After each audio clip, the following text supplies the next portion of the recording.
When we talk of this nafs, since it starts,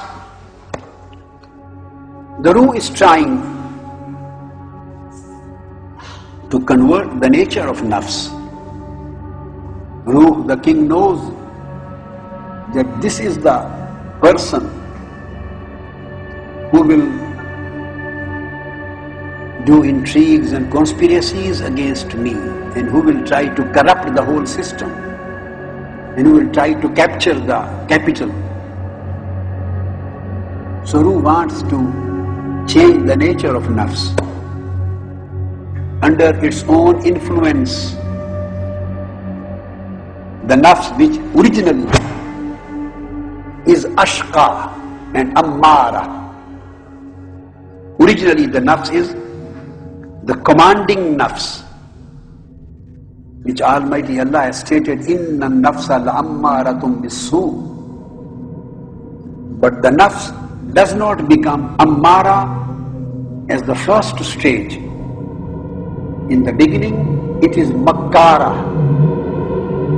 an-nafsul makkara. This is deceiving nafs.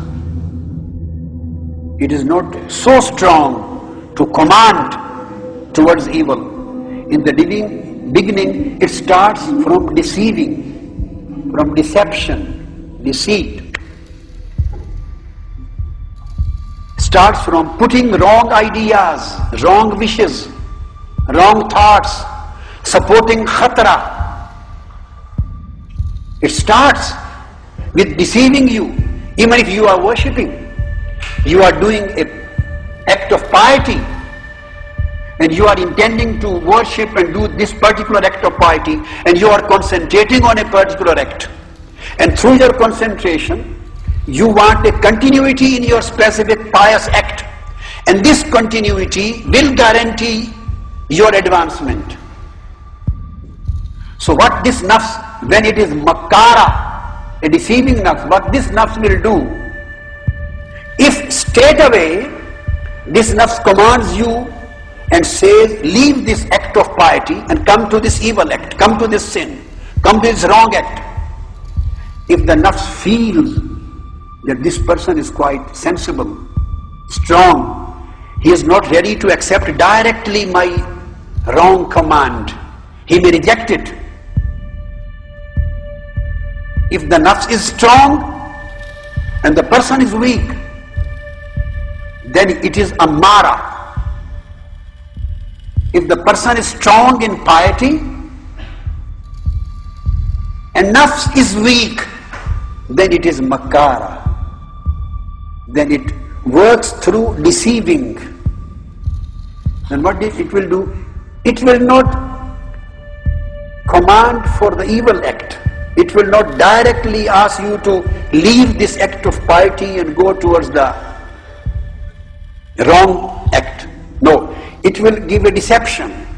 It will say, no, this is a good act, nice to do, but if you want sawab, if you want more prayer of Almighty Allah, that other act of hajj or jihad or doing any other pilgrimage or particular act of piety is higher in status, and you will get more sawab and reward from that.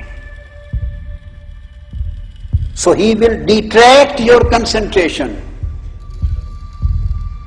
He will create a confusion in your mind. He will snatch concentration from you.